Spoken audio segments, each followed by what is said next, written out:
Hello and welcome to the Empowered Path podcast. This is Jessa. Thank you so much for being here with me today. I have more of my story today to share with you. When I was a young girl, probably right around 6 years old, my mother, who is a heavy equipment construction worker slash artist, was living a life that did not make her feel like she was being truthful to herself. She was good at what she did, but if she had really truly done and been and shown up in life authentically, she probably would have never been a heavy equipment construction worker. I don't think very many women would have. I'm not saying that there are not amazing women out there in the world doing that kind of work, my mother being one of them.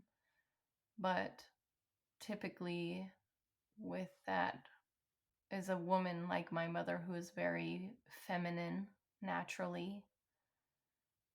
Yes, she was very strong, but she wanted to be feminine. She wanted to lean into motherhood and her creative self. She wanted to be a full-time artist, but all of her fears held her back. And so she was dealing with a lot. And her relationship and marriage with my father was always very rocky. And so when I was around 6, she had a challenge. She joined a group, a book club, I think, where she was challenged to read. It was like 150 self-help books. And she read them. And I remember she got to the point where she was a speed reader and she could circle the page 3 times and flip the page. She was just this really fast reader. But so she was just going through one book after another. Awaken the Giant Within and The Seed of the Soul, and I mean all of these incredible self-help books that were really starting to become really popular at this time in the very early 90s. And I was witness to that. And I saw my mother reading all of these self-help books, and of course, very young little girl, I had no idea what was in them, or how to understand or compute any of that. But I saw her have a shift, from more melancholy to more positive, just feeling better about herself all the time. And she definitely had her highs and lows. And I remember her, of course, she's absorbing all of this and loving me and wanting to be a good mother and wanting to be a good role model. And she would take the lessons that she was learning from these books and she would try to share that knowledge as much as she could with a young girl. And she didn't stop there. I mean, for years and years, and to this day, she's still an avid reader and picks up every book that she thinks could support her. And she says she has like if she were to have a degree in anything, it would be she has a master's degree in Brene Brown.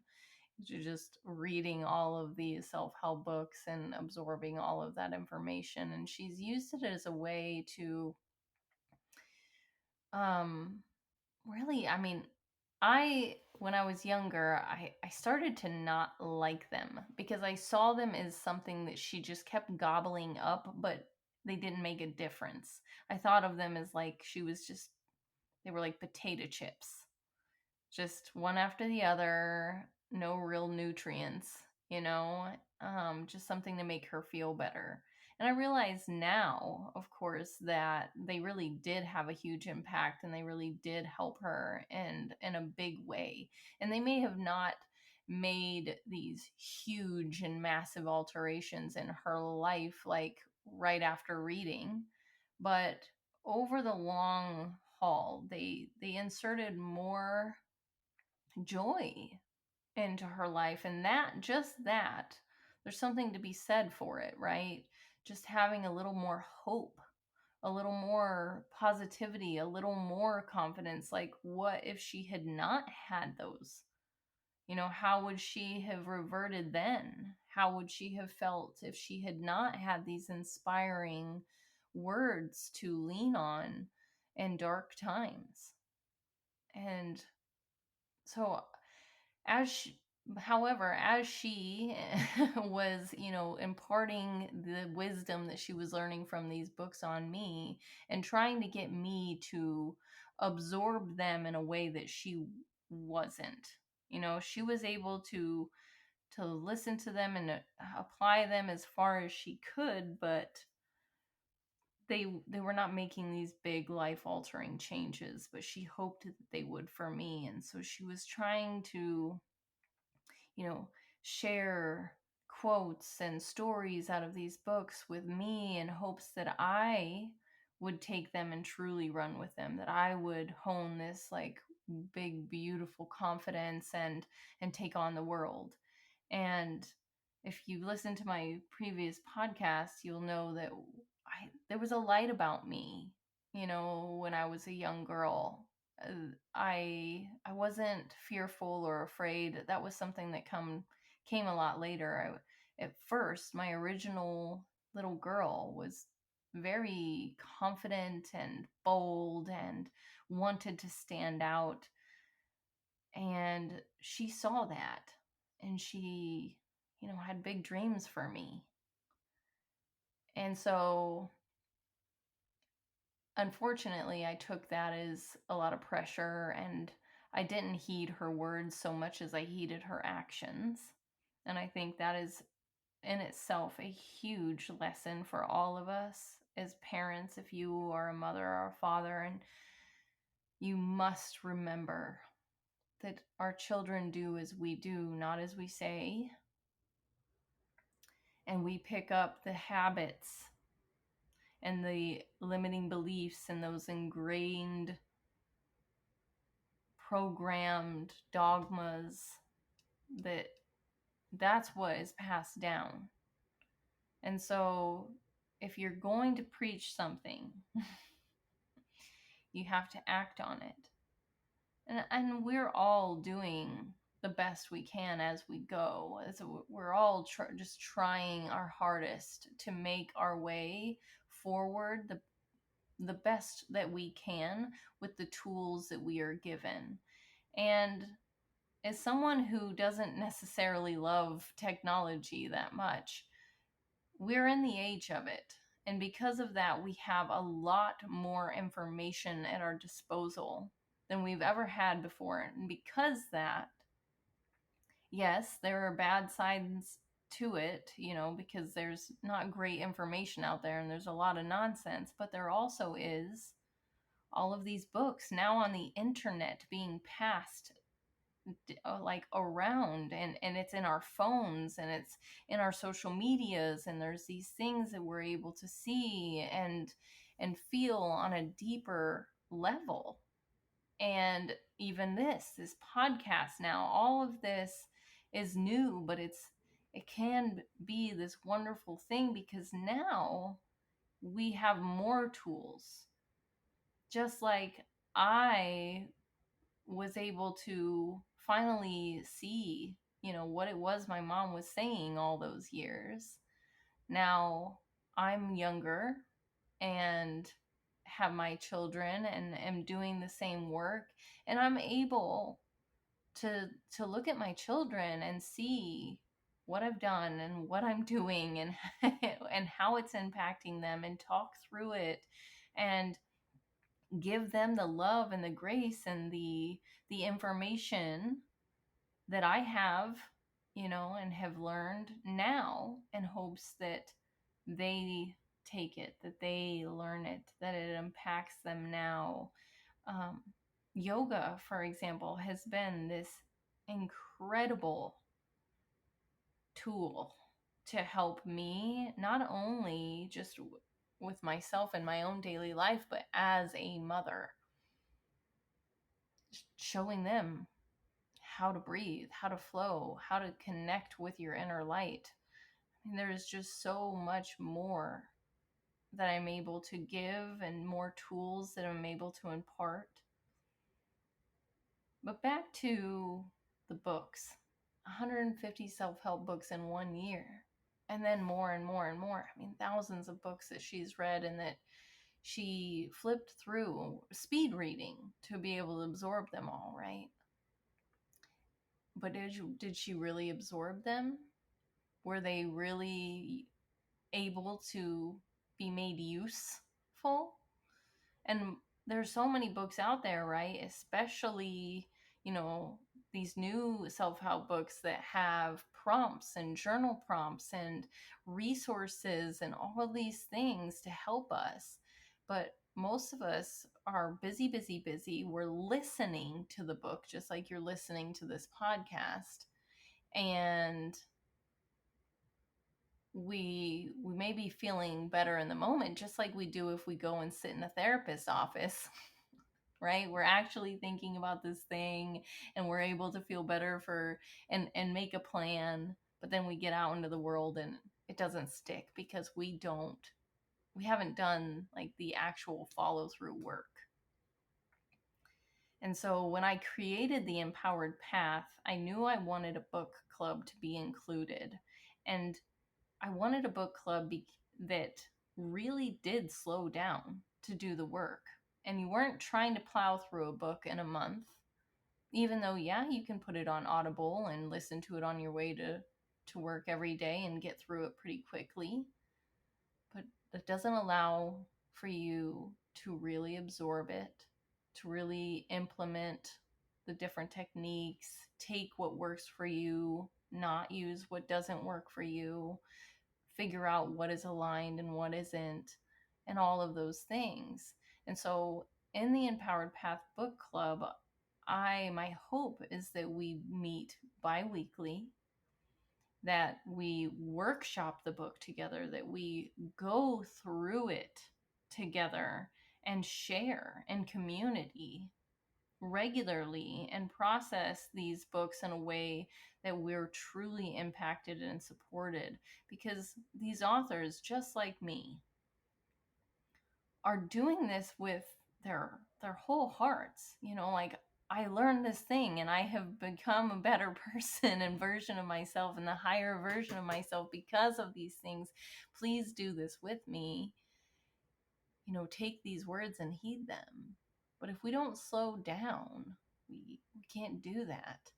And I remember, just like my mom, she was very, even when she was physically there, she wasn't mentally there, you know, and she was just always in her head. And what is our big dream in this life? To be happy, to be present, right?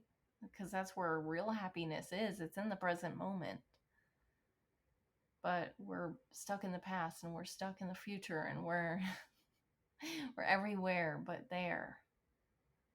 And these books, they have these tools to help us. And I have my own bookshelf full. I've been doing this work. I've gone to therapy. I've read the books. I've listened to the podcasts. I've done the writing. I've written my memoirs. I've done the meditations. But that's why I am where I am and able to push forward with more light and love in my life and feel so much better and be more present with my children and be a better sister, mother, friend. Because I'm right there. I'm really there. I'm not just physically there. I'm mentally, emotionally available. And that is the goal. So if you want to do that, the Empowered Path is the resource I've made in order to bring people in. And it's not just the mental stuff with the book club. Nope. It has fitness, in-home workouts, gym routines, nutrition support, recipes, my one-on-one guidance and support, yoga, meditation, breath work, workshops, everything that you could possibly need for your mind, your body, your spirit, your emotion, all in one space with me, showing up with you almost every day. Self-help in your pocket. Because you are, and I do stick with self-help because it is up to you. It is up to you to help you. I'm there. These books are there. The tools and the resources on all of it is there, but it is up to you to make the steps forward. And I know how hard it is. I know the integration is difficult because we're busy. And and if you have children, you're even busier. You have work, you have a home, you have parents, you have children, you have siblings, you have everyone pulling you this way and that way. But if you don't take the time to take care of you and to love yourself fully, let me tell you, it won't help you in the long run with everything that's going on. You won't be able to be there for them. You won't be able to be present with them if you don't take care of you in the right way. And sometimes that means just I have an hour a day for me, for myself, for my personal growth and development. And you can think of that as for them too. Because if you do it for yourself, you're doing it for them. And that's how I finally figured out what self-love was and what that saying was, that you can't love others until you love yourself. I used to think that that was complete BS. I was like, nah, I don't really love myself and I love everybody else. And I clung to that for so long. I was like, because I knew that I didn't really love myself, or I wouldn't have allowed certain things to happen to me, which we'll get into all of that. But I betrayed myself over and over and over and over and over and over again. And because of that betraying myself, of course, I could not love someone I couldn't trust. But if you commit to something like a book, like just following through with the book, just something, one little small thing, and you follow through and you show up for yourself in that way, you learn that you can trust yourself, and that's where self-love is able to be built, with someone that you can trust.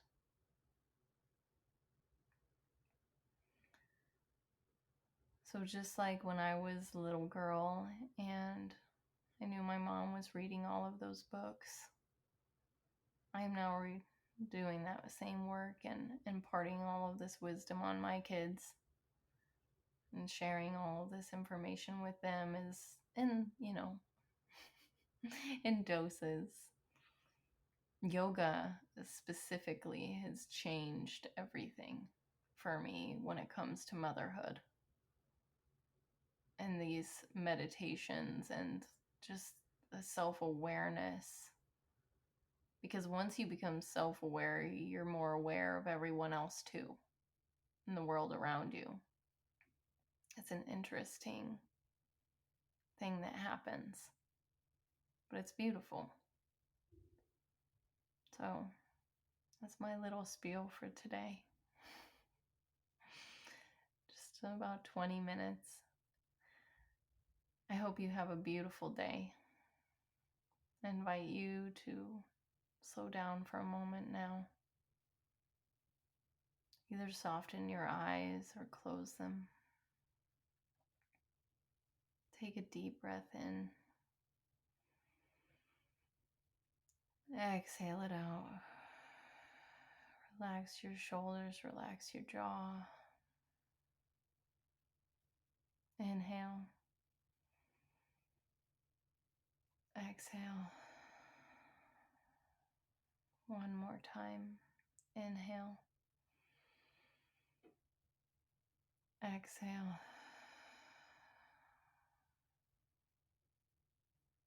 The world is fast. It goes by so fast. If you just remember to take the time to breathe, to recognize that you do not need to go that quickly. Time really is in your hands. The light and love in me sees the light and love within you. I wish you a beautiful day. Namaste, friends. See you next week.